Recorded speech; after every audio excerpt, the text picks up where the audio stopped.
శ్రీలంక భారతదేశ దక్షిణ తీర ప్రాంతానికి 31 కిలోమీటర్లు దూరంలో ఉన్న ఈ దేశం దక్షిణ ఆసియాలో ఒక చిన్న ద్వీపం. హిందూ మహాసముద్రంలో ఆణిముత్యంగా ప్రసిద్ధి చెందింది. ఇది ఉన్న ప్రదేశం మూలంగా పశ్చిమ ఆసియాకు, ఆగ్నేయ ఆసియాకు నౌకాయన కేంద్రంగా నిలిచింది. ప్రాచీన కాలం నుంచి బౌద్ధ మతమునకు సంప్రదాయానికి కేంద్ర బిందువు. కానీ నేడు ఇతర మతాలైన హిందూ మతం, క్రైస్తవ మతం, ఇస్లాం మతం ప్రజలు, ఇతర జాతుల వారు 25% వరకు ఉన్నారు. జనాభాలో సింహళీలే అధికం కాగా ఉత్తర, తూర్పు ప్రాంతాల్లో కేంద్రీకృతమై ఉన్న తమిళులు మైనారిటీలో అధిక ప్రాతినిధ్యం వహిస్తున్నారు. కొన్ని ముస్లిం తెగల వారు కూడా చెప్పుకోదగిన సంఖ్యలో ఉన్నారు. టీ, కాఫీ, రబ్బరు, కొబ్బరికాయల ఎగుమతులకు శ్రీలంక ప్రసిద్ధిగాంచింది. అభివృద్ధి చెందుతున్న ఆధునిక వాణిజ్య వ్యవస్థ, ప్రకృతి అందాలు, సముద్ర తీర ప్రాంతాలు, అడవులు, ఘనమైన సంస్కృతి, నాగరికతలు దీనిని పర్యాటక కేంద్రంగా నిలుపుతున్నాయి. 2000 సంవత్సరాల పాటు చిన్న రాజ్యాలుగా పాలింపబడిన శ్రీలంకకు 16వ శతాబ్దం మొదటి భాగంలో పోర్చుగీసు వారి రాకతో విదేశీయుల రాక ఆరంభమైంది. 1815వ సంవత్సరం కల్లా బ్రిటిష్ వారు మొత్తం దేశాన్ని ఆక్రమించారు. రెండవ ప్రపంచ యుద్ధ సమయంలో జపాన్పై దాడి చేసేందుకు సంకీర్ణ దళాలకు శ్రీలంక ప్రధాన స్థానంగా ఉపయోగపడింది. జాతీయ రాజకీయ ఉద్యమం మూలంగా 20వ శతాబ్దం మొదటి భాగంలో 1948లో స్వాతంత్ర్యం సిద్ధించింది. అప్పటి నుంచి శ్రీలంక గణతంత్ర రాజ్యంగా, ఆర్థికంగా అభివృద్ధి చెందుతూ వస్తోంది. ఈ దేశం ఇప్పుడు ఎదుర్కొంటున్న ప్రధానమైన సమస్య ఈశాన్య ప్రాంతంలో పొంచున్న తమిళ పులులు. పురాతన కాలంలో శ్రీలంకకు వివిధ పేర్లు వ్యవహారంలో ఉండేవి. పురాతన గ్రీకులు టాప్రుబేన్ అని, అరబ్బులు సేరెండిబ్ అని పిలిచేవారు. శ్రీలంకకు సెలేయో అని 1505లో ఈ ద్వీపానికి వచ్చిన పోర్చుగీసు వారు నామకరణం చేశారు. అదే ఆంగ్లంలో సిలోన్ గా అనువదింపబడింది. 1972లో శ్రీలంక అధికారిక నామం free, sovereign and independent republic of Sri Lanka అయింది. 1978లో శ్రీలంకను అధికారికంగా డెమోక్రటిక్ సోషలిస్ట్ రిపబ్లిక్ ఆఫ్ శ్రీలంకగా ప్రకటించారు. ప్రస్తుత పేరులోని లంక సంస్కృతం నుండి వచ్చింది. లంక అంటే తేజస్సుగల భూమి లేదా ద్వీపం అని అర్థం. ఇదే పేరు రామాయణం, మహాభారతాలలో కూడా కనిపిస్తుంది. సంస్కృతంలో శ్రీ అంటే భవ్యమైనది అని అర్థం. పడమర పీఠ భూములలోనూ మధ్య పర్వతాల యొక్క నైరుతి వైపు ఉన్న పలు గుహా స్థలాలలో జరిగిన త్రవ్వకాలలో పురాతన రాతి యుగపు మానవ స్థిరావాసాలు కనుగొనబడినవి. బయటపడిన కొన్ని పాతి పెట్టబడిన అలంకరణ సామగ్రిని బట్టి ఈ ద్వీపపు మొదటి నివాసులకు, దక్షిణ భారతదేశపు తొలి నివాసులకు సారూప్యత ఉన్నదని పురాతత్వ శాస్త్రవేత్తలు నమ్ముతున్నారు. శ్రీలంక గురించి వ్రాతపూర్వకంగా హిందూ కావ్యం రామాయణంలో ఆధారాలు లభించాయి. అందులో ఈ భూభాగం లంకగా వర్ణించబడింది.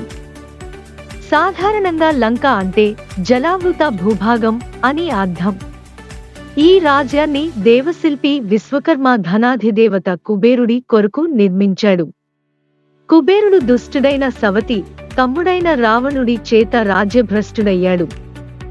ఆధునిక నగరమైన వారియపోల రావణుడికి విమానాశ్రయంగా ఉంటూ వచ్చింది. శ్రీలంకలో నివసించిన పూర్వీకులు వేదకాలానికి ముందు కాలానికి చెందినవారని భావిస్తున్నారు. పాలి భాషలో వ్రాయబడిన చరిత్ర సంబంధిత మహావంశ గ్రంథం ఆధారంగా శ్రీలంక పురాతన కాలం క్రీస్తు పూర్వం 543లో ప్రారంభం అయిందని విశ్వసిస్తున్నారు. పురాణంలో వర్ణించబడిన రాజైన విజయ 8 నావలలో 700 మంది అనుచరులతో 860 నాటికల్ మైళ్లు సముద్రయానం చేసి ఈ భూమి మీద అడుగుపెట్టాడని భావిస్తున్నారు. పశ్చిమ బెంగాలు నుండి వచ్చిన విజయ ప్రస్తుత శ్రీలంక దక్షిణ తీరంలో ఉన్న రాహ్ నగరంలో ప్రవేశించాడని భావిస్తున్నారు. విజయ తంబాపన్ని ప్రస్తుత మన్నార్ భూభాగంలో రాజ్యాన్ని స్థాపించాడు. శ్రీలంకలో రాజ్యస్థాపన చేసిన సుమారు 189 రాజ్యాలలో విజయ స్థాపించిన తంబాపన్ని మొదటిదని విశ్వసిస్తున్నారు. దీపవంశ, మహావంశ, చూళవంశ, రాజవాలియా వంటి చారిత్రక గ్రంథాలు ఈ విషయాన్ని నిర్ధారిస్తున్నాయి. పండుకభేయ కాలంలో క్రీస్తు పూర్వం 380లో శ్రీలంక రాజ్యం అనురాధాపురానికి తరలించబడింది. తర్వాత దాదాపు 1400 సంవత్సరాల కాలం శ్రీలంకకు అనురాధాపురం రాజధానిగా ఉంది. పురాతన శ్రీలంక వాసులు చెరువులు, దగోబాస్, సుందర ప్రదేశాలు వంటి వివిధ నిర్మాణాలు నిర్మించడంలో సిద్ధహస్తులు. దేవానాంపియ కాలంలో భారతదేశం నుండి శ్రీలంకలో ప్రవేశించిన బౌద్ధమతం కారణంగా శ్రీలంకలో అత్యధిక మార్పులు సంభవించాయి. మౌర్య చక్రవర్తి అశోకుని కుమారుడైన మహేంద్ర భిక్షు బౌద్ధమత సందేశాన్ని మోదుకుని మహింతలలో ప్రవేశించాడు. ఆయన మత ప్రచారకులు రాజ్యమంతా బుద్ధిజాన్ని ప్రచారం చేసి శ్రీలంకలో బుద్ధమతాన్ని స్థిరంగా స్థాపించారు.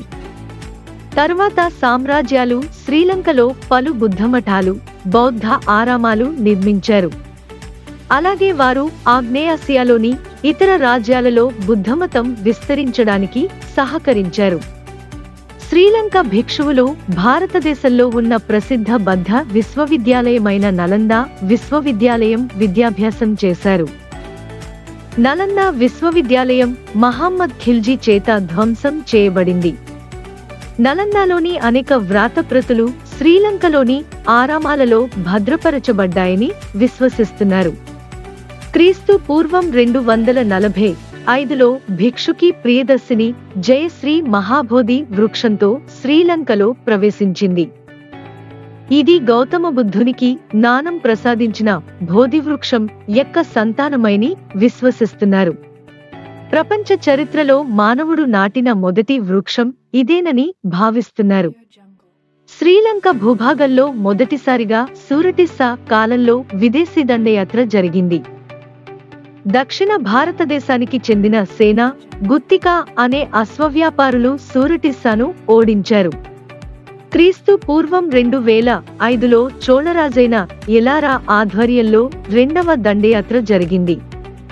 అసలాను ఓడించిన ఎలెరా 44 సంవత్సరాల కాలం పాలన సాగించాడు. దక్షిణ ప్రాంత సామంత ప్రభువైన కావంతిస్సా పెద్ద కుమారుడైన దూతజమును విజితపుర యుద్ధంలో ఎలెరాను ఓడించాడు. దూతజమును పురాతన శ్రీలంక లోవావా మహాపాయలలో రెండవది అయిన రువాంవెలిసియా స్థూపం నిర్మించాడు. 2500 సంవత్సరాల చరిత్రలో శ్రీలంక కనీసం 8 సార్లు దక్షిణ భారతీయ రాజుల చేత దండయాత్రకు గురైంది. శ్రీలంక మీద చోళులు, పాండ్యులు, చేర, పల్లవుల కాలంలో దండయాత్రలు కొనసాగాయి. అయినప్పటికీ దండయాత్రదారులందరూ వెనుకకు పంపబడ్డారు. కళింగులు మలాయ్ ద్వీపకల్పం నుండి కొన్ని అవాంతరాలు ఎదుర్కొన్నారు. ధాతుసేన పాలనా సమయంలో కాలవేవ ఆవుకానా బుద్ధుని విగ్రహం నిర్మించబడింది. అనురాధపుర పతనం తరువాత శ్రీలంకలో మధ్యయుగం ప్రారంభం అయింది. 993లో చోళ చక్రవర్తి అయిన మొదటి రాజరాజ అప్పటి శ్రీలంక రాజైన 5వ మహిందను దక్షిణ భూభాగానికి వెళ్లమని ఒత్తిడి చేశాడు. మొదటి రాజరాజ కుమారుడైన మొదటి రాజేంద్ర ఈ అవకాశాన్ని ఆధారం చేసుకుని 1017లో పెద్ద ఎత్తున దండయాత్ర కొనసాగించాడు. 5వ మహింద్ర పట్టుబడి భారతదేశానికి తీసుకుని రాబడ్డాడు. చోళులు అనురాధపురాన్ని స్వాధీనం చేసుకున్నారు. చోళులు రాజధానిని పొలోన్నరువాకు మార్చారు. అంతటితో శ్రీలంకకు చెందిన మొరియా, లంబాకన్నా అనే 2 అత్యున్నత సామ్రాజ్యాలు ముగింపుకు దశకు చేరుకున్నాయి. 7 సంవత్సరాల నిరతర యుద్ధం తరువాత 1070లో మొదటి విజయబాహు విజయవంతంగా చోళులను శ్రీలంక నుండి వెలుపలకు పంపాడు. తరువాత సమైక్యపరచబడిన శ్రీలంకలో 1 శతాబ్దకాలం శాంతి నెలకొన్నది. చోళుల పాలనా సమయంలో తుడిచిపెట్టబడిన బౌద్ధమతాన్ని పునరుద్ధరించడానికి మొదటి విజయబాహు బర్మా నుండి బుద్ధ సన్యాసులను శ్రీలంకకు రప్పించాడు. మధ్యయుగంలో శ్రీలంక రుహ్ను, పిహితి, మాయా అనే 3 భూభాగాలుగా విభజించబడింది. శ్రీలంక నీటిపారుదల విధానం పరాక్రమబాహు కాలంలో దేశమంతటా విస్తరించబడింది. శ్రీలంక రాజకీయంగా శక్తివంతగా విలసిల్లిన కాలం ఇదే అని భావించబడుతుంది. పరాక్రమబాహు శ్రీలంకలో 1470 చెరువులను త్రవ్వించాడు. శ్రీలంక చరిత్రలో మిగిలిన రాజుల కంటే ఇది అత్యధికం. 165 ఆనకట్టలు, 3919 కాలువలు, 163 ప్రధాన చెరువులు, 2376 చిన్నపాటి చెరువులు మరమ్మత్తు చేయబడ్డాయి. పరాక్రమ సముద్ర నిర్మాణం పరాక్రమబాహువుకు కీర్తి ప్రతిష్టలు తీసుకువచ్చాయి. శ్రీలంకలో ఇది మధ్యయుగంలో బృహత్తర నీటిపారుదల ప్రణాళికగా గుర్తింపు పొందింది. పరాక్రమబాహు భూభాగంలో గుర్తించతగిన 2 యుద్ధాలు జరిగాయి. ఒకటి దక్షిణ భారతదేశం నుండి పాండ్యరాజుల దండయాత్ర కాగా, రెండవది మయన్మార్ రాజుల దండయాత్ర. తరువాతి కాలంలో శ్రీలంక రాజ్యాంగ శక్తి క్షీణదశకు చేరుకుంది. 2015లో కళింగ మాగన్ అనే దక్షిణ భారతీయుడు శ్రీలంక భూభాగంపై 24,000 శక్తివంతులైన సైనిక సేకరణ ద్వారా దండెత్తి పొలోన్నరువా రాజ్యాన్ని కైవసం చేసుకున్నాడు. ఈ దండయాత్ర కొరకు కళింగ మాగన్ 100 నౌకలలో 690 నాటికల్ మైళ్లు ప్రయాణించి శ్రీలంక భూభాగం చేరుకున్నారు. కళింగ మాగన్ జాఫ్నా రాజ్య స్థాపకుడుగా భావిస్తున్నారు. గతంలో శ్రీలంక మీద జరిగిన దండయాత్రలకు విరుద్ధంగా ఈ దండయాత్రలో సర్వం దోచుకోవడమే కాక పురాతన అనురాధపురం, పొలోన్నరువా రాజ్యాలను సర్వనాశనం చేశాడు. కళింగ మాగన్ పాలనలో శ్రీలంక భూభాగం పీచిపిప్పి చేయబడడమే కాక రాజారత సంప్రదాయాలలో వీలైనంతగా మార్పులు చోటు చేసుకున్నాయి. కళింగ మాగన్ పాలనకు భీతి చెందిన శ్రీలంక భూభాగంలోని స్థానిక సింహాళీయులు సామూహికంగా పడమర, దక్షిణ భూభాగాలకు, పర్వతాంతర్భాగాలకు తరలి వెళ్లారు. శ్రీలంక కళింగ మాగన్ దండయాత్ర నుండి తిరిగి కోలుకోలేకపోయింది.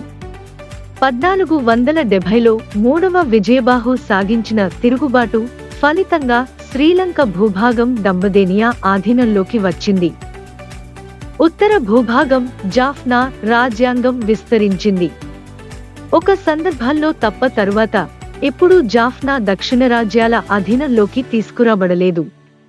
1450లో 6వ పరాక్రమబాహు దత్తపుత్రుడైన సాంపుమాల్ రాజకుమారుడు శ్రీలంక భూభాగం మీద దండయాత్ర సాగించి ఉత్తర భూభాగాన్ని 1450-67 వరకు పాలించాడు.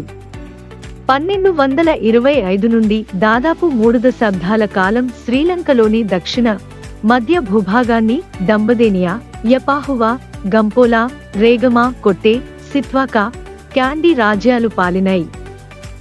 ఆంధ్రదేశానికి క్రీస్తు పూర్వం 1000 సంవత్సరాలు పూర్వమే ఆంధ్రులు వలస వచ్చి రాజ్యాలు స్థాపించినట్లు, సింహళులు క్రీస్తు పూర్వం 500 సంవత్సరాల పూర్వమే సింహళానికి వలస వెళ్లినారు. వీరికి వారికి గాథలలో సింహ సంబంధం ఉంది. సాతుడనే గంధర్వుడు సింహమే మొదటి శాతవాహని పెంచాడు కాబట్టి వీరు శాతవాహనులు. సింహపతాకులు కాబట్టి వారు సింహళులు. ఆంధ్రమహాకవి గుణాఢ్యుడు సేకరించి వ్రాసిన గాథల సంపుటి బృహత్కథ. ఆ బృహత్కథలో ఆంధ్రులు సింహళ రాజధానితో బాగావర్తక సంబంధాలు కలిగి ఉన్నట్లు స్పష్టమవుతున్నది. తామ్రపర్ణి రేవులో ఆంధ్రుల ఓడలు దిగేవట. సింహళం నుండి దాల్చిన కొబ్బరి, లవంగాలు, కర్పూరము, లక్క, మిరియాలు, పచ్చ రత్నాలు దిగుమతి చేస్తే ఆంధ్రులు బంగారము, రంగులు, పోకలు, యాలకలు, లోహ సామానులు, వస్త్రాలు, శిల్ప సామానులు సింహళానికి ఎగుమతి చేసేవారు. ఆంధ్రులు, సింహళలు, బౌద్ధులు వారి దేశంలో వారి ద్వీపంలో స్థివిరవాదమే ఎక్కువ ప్రాబల్యం వహించింది. ఆ తర్వాత ఆంధ్రుడైన శ్రీనాగార్జున బోధి సత్వుడు మహాయానము జనకులు. నాగార్జునుడు సింహళంలో కొంతకాలం నివసించినట్లు గాథలున్నాయి.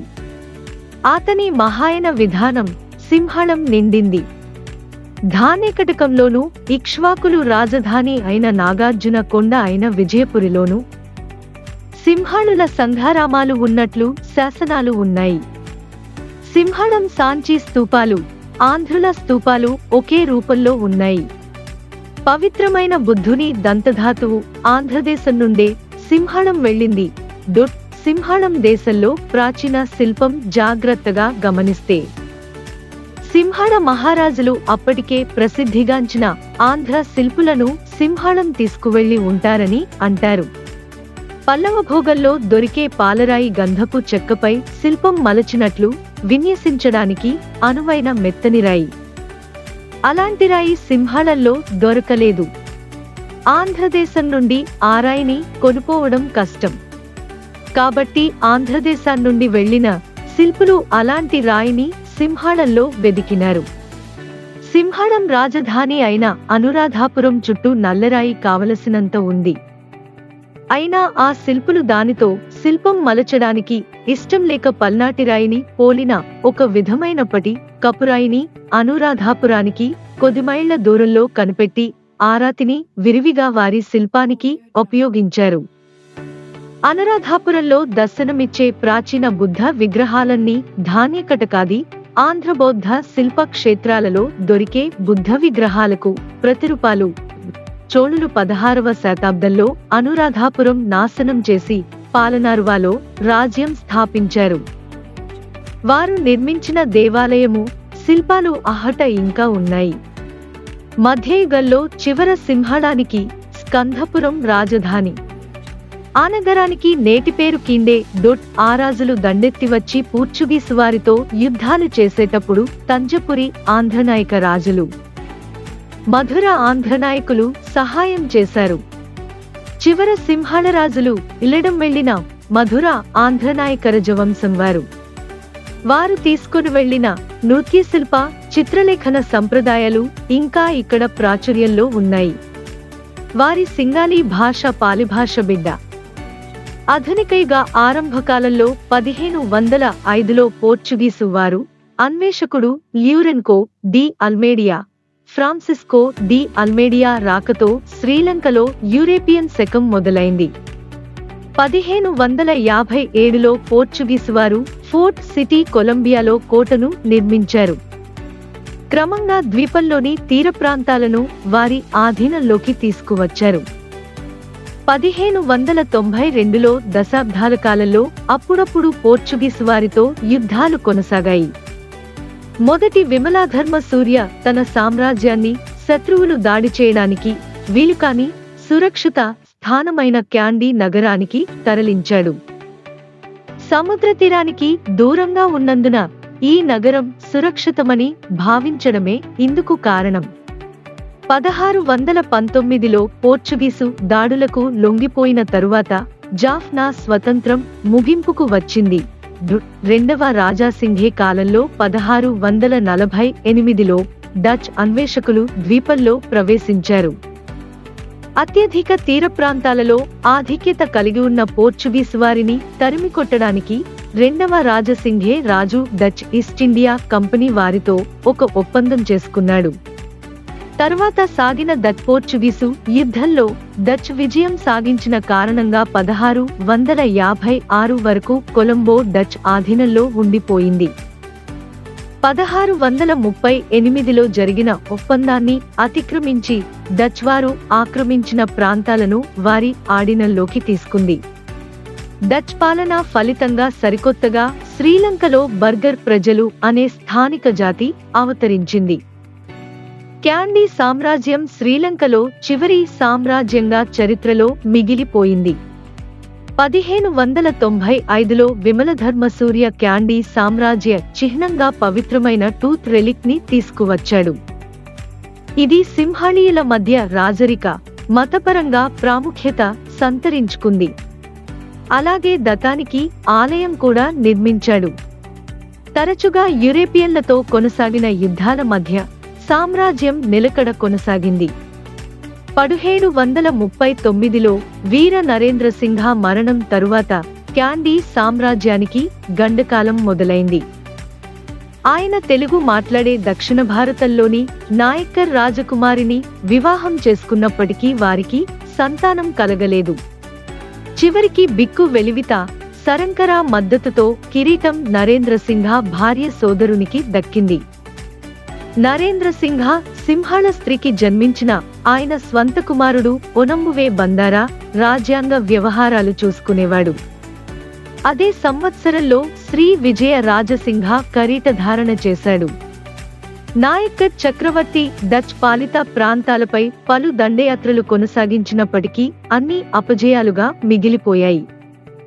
1796లో బ్రిటిష్ ప్రభుత్వం ద్వీపం తీర ప్రాంతాలను ఆక్రమించుకున్నది. దీనిని వారు సిలోన్ అని అనేవారు. 2 సంవత్సరాల తరువాత 1798లో శ్రీలంక నాయకర్ రాజులలో నలుగురిలో మూడవవాడైన రాజాధి రాజసింహ జ్వరంతో మరణించాడు. రాజాధి రాజసింహ మరణం తరువాత రాజసింహ మేనల్లుడు 18 సంవత్సరాల వయసున్న కన్నసామి కిరీటధారణ చేశాడు. యుక్తవయస్కుడైన రాజు తరువాత శ్రీ విక్రమసింహగా పిలువబడ్డాడు. 1803లో విక్రమసింహ మీద బ్రిటిష్ ప్రభుత్వం దండయాత్ర చేసి విజయం సాధించింది. తర్వాత ద్వీపంలోని తీర ప్రాంతం మొత్తం బ్రిటిష్ ఈస్ట్ ఇండియా కంపెనీ ఆధీనంలోకి వచ్చింది. తరువాత అమియమ్స్ ఒప్పందం జరిగింది. 1815 ఫిబ్రవరి 14న క్యాండీ రాజ్యాన్ని బ్రిటిష్ ప్రభుత్వం ఆక్రమించుకుంది. రెండవ క్యాండియన్ యుద్ధంతో శ్రీలంక పరిపూర్ణంగా స్వతంత్రాన్ని కోల్పోయింది. శ్రీలంక కడపటి చక్రవర్తి భారతదేశానికి పారిపోయాడు. క్యాండియన్ సంప్రదాయకంగా పూర్తిగా బ్రిటిష్ వశం అయింది. 1818లో శ్రీలంక నాయకులు సాగించిన తిరుగుబాటు బ్రిటిష్ గవర్నర్ బ్రున్రిగ్ నాయకత్వంలో అణిచివేయబడింది. 1883లో కోల్బ్రోక్ కేమియోన్ సంస్కరణలు ఆరంభం అయ్యాయి. శ్రీలంకలో వారు ప్రయోజనకరమైన స్వతంత్ర రాజకీయ సంస్కృతిని ప్రవేశపెట్టారు. ఈ సంస్కరణలో భాగంగా క్యాండియన్ తీర ప్రాంత భూభాగాలు ఒకటి చేసి ఒకే ప్రభుత్వం ఏర్పాటు చేయబడింది. ఒక ఎగ్జిక్యూటివ్ కౌన్సిల్, లెజిస్లేటివ్ కౌన్సిల్ స్థాపనచబడ్డాయి. తరువాత లెజిస్లేటివ్ ప్రతినిధుల స్థాపన జరిగింది. తర్వాత ప్రయోగాత్మకంగా జరిగిన కాఫీ తోటల పెంపకం విజయవంతమైంది. త్వరితగతిలో దేశీగుమతులలో కాఫీ ప్రధాన స్థానం వహించింది. 1847లో కాఫీ ధరలు పతనం కావడం ఆర్థిక ఒత్తిడికి దారితీసింది. ఫలితంగా గవర్నర్ తుపాకులు, కుక్కలు, షాపులు, బోట్లు మొదలైన వాటి మీద సరికొత్తగా పన్నులు విధించాడు. అలాగే 6 రోజుల ఉచిత శ్రమదానం లేక శ్రమకు తగిన వేతనం ఇచ్చే రాజకార్య విధానం తిరిగి ప్రవేశపెట్టాడు. ఈ కఠినవధానాలు ప్రజలలో కలవరం రేకెత్తించిన కారణంగా 1848లో మరొక తిరుగుబాటు ఆరంభం అయింది. 1869లో వినాశకారిక ఆకు వ్యాధి హెమిలియా వాస్టాట్రిక్స్ కాఫీ తోటలను దెబ్బతీయడంతో పారిశ్రామిక రంగం మొత్తం 15 సంవత్సరాలలో క్షీణదశకు చేరుకుంది. బ్రిటిష్ ప్రభుత్వం త్వరితగతిలో కాఫీ స్థానంలో టీ తోటల పెంపకం చేపట్టింది. శ్రీలంకలో తరువాతి దశాబ్దాలలో టీ ఉత్పత్తి చక్కగా వర్ధిల్లింది. 20వ శతాబ్దంలో రబ్బర్ తోటల పెంపకం బృహత్తర ప్రణాళికలో మొదలైంది. 19వ శతాబ్దం చివరి దశలో బ్రిటిష్ ప్రభుత్వం సిలోన్ సివిల్ సర్వీసులు, న్యాయశాఖ, విద్యాశాఖలలో నియామకాలు ప్రారంభించడంతో సమాజంలో సరికొత్త విద్యావేత్తల వర్గం ఆధిక్యత ఆరంభం అయింది. వివిధ సంప్రదాయాలకు చెందిన ప్రజల నుండి లెజిస్లేటివ్ కౌన్సిల్ కొరకు జాతి ఆధారితంగా ప్రతినిధులు నియమించబడ్డారు. హిందూ, బౌద్ధులకు, క్రిస్టియన్ మిషనరీ ఉద్యమకారులకు వ్యతిరేకంగా విరోధం ఆరంభం అయింది. 20వ శతాబ్దంలో సింహళీయులు తమిళుల నాయకత్వంతో ఐక్యత కొనసాగింది. కాలనీ నాయకులు రాజ్యాంగపరమైన సంస్కరణలకు ఒత్తిడి చేయడంతో 1919లో ప్రధాన సింహాళీయ తమిళ సంస్థలు పొన్నంబలం అరుణాచలం నాయకత్వంలో సమైక్యమే సిలోన్ నేషనల్ కాంగ్రెస్ స్థాపించబడింది. అయినప్పటికీ ప్రజల మద్దతు లేనప్పటికీ గవర్నర్ మద్దతుతో జాతీయాధారిత కొలంబో స్థానం నిర్ణయించబడడం ద్వారా సింహళ తమిళుల మధ్య విభేదాలు తలెత్తాయి. 1920 నాటికి కాంగ్రెస్ కార్యకలాపాలు స్తంభించాయి. 1931లో డోనోగ్మోర్ సంస్కరణలు జాతి ఆధారిత ప్రాతినిధ్యాన్ని నిరాకరించి సార్వజనీన పెద్దల ప్రాతినిధ్యం ప్రవేశపెట్టబడింది. సంస్కరణలకు ముందు ఈ ప్రాతినిధ్యం 4% ఉండేది. ఈ సంస్కరణలు తమిళులను కొత్తగా ఏర్పాటు చేయబడిన స్టేట్ కౌన్సిల్ ఆఫ్ సిలోన్లో అల్పసంఖ్యాకులుగా మార్చాయని తమిళులు భావించిన తమిళులు సంస్కరణలను తీవ్రంగా విమర్శించారు. 1937లో తమిళ నాయకుడు జిజి పొన్నంబలం స్టేట్ కౌన్సిల్లో సింహాళీలకు 50%, ఇతర సంప్రదాయకులకు 50% కావాలని పట్టుబట్టాడు. అయినప్పటికీ లక్ష్యపెట్టలేదు. 1948 ఫిబ్రవరి 4న సౌల్బ్యూరీ నియోజకవర్గానికి స్వాతంత్ర్యం ప్రకటించబడింది. డిఎస్ సేనానాయకే మొదటి ప్రధానమంత్రిగా నియమించబడ్డాడు. ప్రముఖ తమిళ సింహళ నాయకులు మంత్రిమండలిలో భాగస్వామ్యం వహించారు. 1956 వరకు ట్రింకోన్ మలైలో బ్రిటిష్ నౌకాదళం నిలిచిపోయింది. బియ్యం రేషన్ ఎత్తివేత దేశవ్యాప్త వివాదమై చివరకు ప్రధాని ఈ సేనానాయక రాజీనామాకు దారితీసింది. ఎస్డబ్ల్యూఆర్డి బండారు నాయకే 1956లో ప్రధానిగా ఎన్నిక అయ్యాడు. ఆయన 3 సంవత్సరాల పాలన తరువాత తనకు తానే సింహళీ సంస్కృతి రక్షకుడుగా ప్రకటించుకున్నాడు. ఆయన వివాదాస్పదమైన సింహళ మాత్రమే ప్రకటించడం, సింహళ భాషను అధికారిక భాషగా ప్రకటించాడు. 1958లో కొంత సవరణలు జరిగినప్పటికీ తమిళులకు తమ భవిష్యత్తు అగమ్యగోచరం అయింది. అది తమిళ భాషకు, సంస్కృతికి గొడ్డలిపెట్టు వంటిదని తమిళులు భావించారు. చట్టానికి వ్యతిరేకంగా ఫెడరల్ సత్యాగ్రహం ప్రారంభించింది. ఫలితంగా బండరానాయక తమిళ నాయకుడు ఎస్జేవి చెల్వనాయకంతో సాంస్కృతిక సంఘర్షణలు పరిష్కారానికి ఒక ఒప్పందానికి బండారనాయకే చెల్వనాయకే పాక్ట్ వచ్చాడు. అయినప్పటికీ నిష్ఫలమయ్యాయి. ఈ ఒప్పందం గురించి ప్రతిపక్షాలు, బౌద్ధమఠాధిపతులు అసంతృప్తి వెలిబుచ్చారు. చట్టంలో పేర్కొనబడిన కాలనీ సంబంధిత వివిధ ప్రణాళికలు తమిళ సింహళ నాయకుల వివాదాలకు కారణమే రాజకీయ అస్థిరతకు దారితీశాయి. 1959లో ఒక బౌద్ధోద్యమకారుడు బండారనాయకేను కాల్చివేశాడు. 1960లో ఎస్డబ్ల్యూఆర్డి బండారనాయకే భార్య సిరిమావో బండారనాయకే ప్రధానమంత్రిగా పదవీ బాధ్యతను చేపట్టారు. బండారనాయకే 1962లో ప్రభుత్వానికి వ్యతిరేకంగా జరిగిన పోరాటానికి ఎదురు నిలబడింది.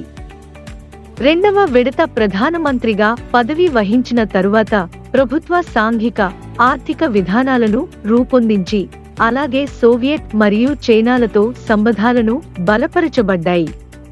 1972లో దేశం శ్రీలంక రిపబ్లిక్ పేరుతో సార్వభౌత్వాధికారంతో కూడిన సరికొత్త స్థాయిని ఏర్పరచుకుంది.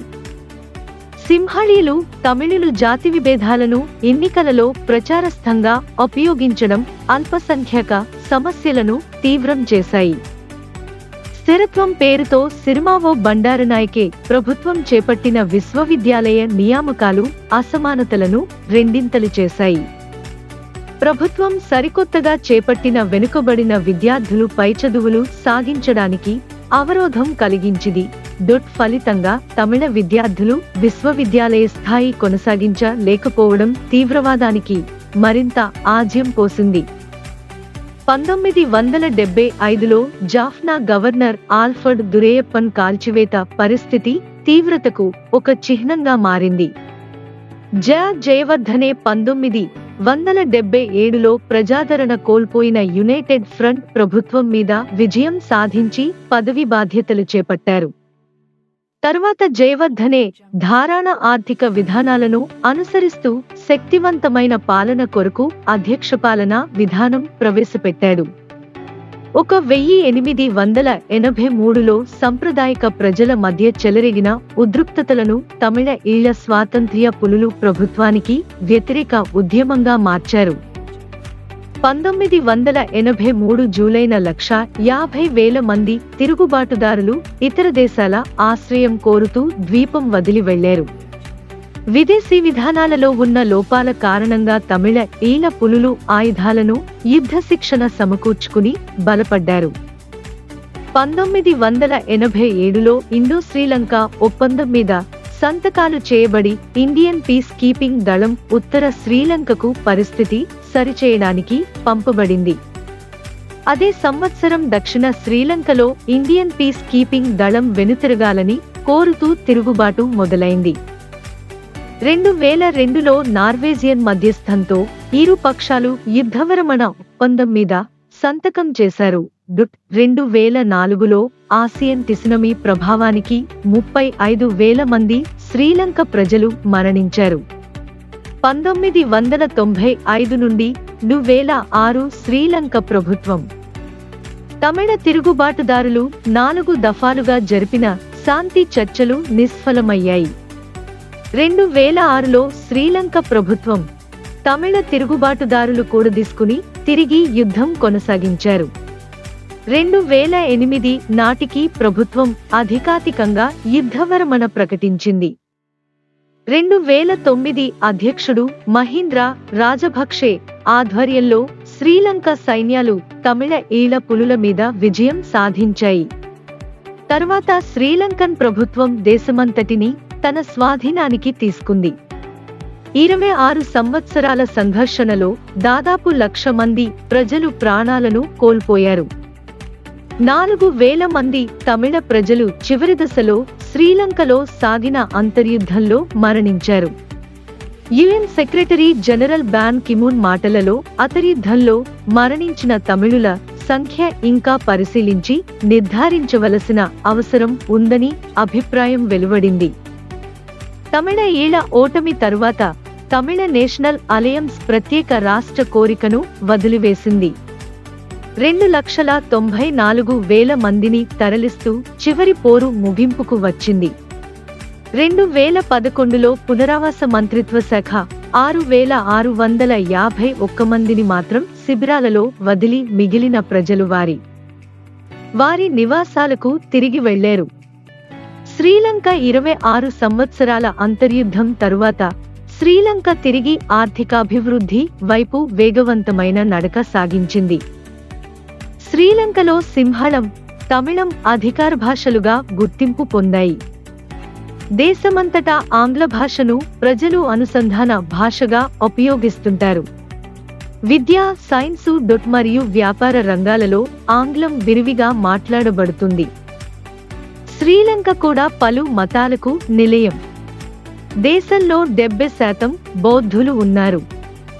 వారిలో చాలా మంది తరవాడ బుద్ధిజానికి చెందినవారు. బౌద్ధులలో అత్యధికులు సింహళ సంప్రదాయానికి చెందిన ప్రజలు.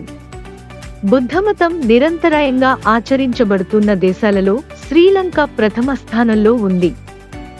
శ్రీలంకలో బుద్ధిజానికి ప్రత్యేక గుర్తింపు లభించడమే కాక బుద్ధమతానికి శ్రీలంకలో రక్షణ, పోషణ లభిస్తుంది. శ్రీలంకలో హిందూమతం 2వ స్థానంలో ప్రాబల్యం వహిస్తున్నది. అంతేకాక హిందూమతం బుద్ధమతాని కంటే పురాతనమైంది. 16వ శతాబ్దంలో పశ్చిమ దేశాలు శ్రీలంకలో క్రిస్టియానిటీని ప్రవేశపెట్టాయి. అలాగే శ్రీలంక ప్రజలలో 99% ప్రజలు వారి జీవితంలో మతానికి ప్రధాన భాగం ఉందని తెలియజేస్తున్నారు.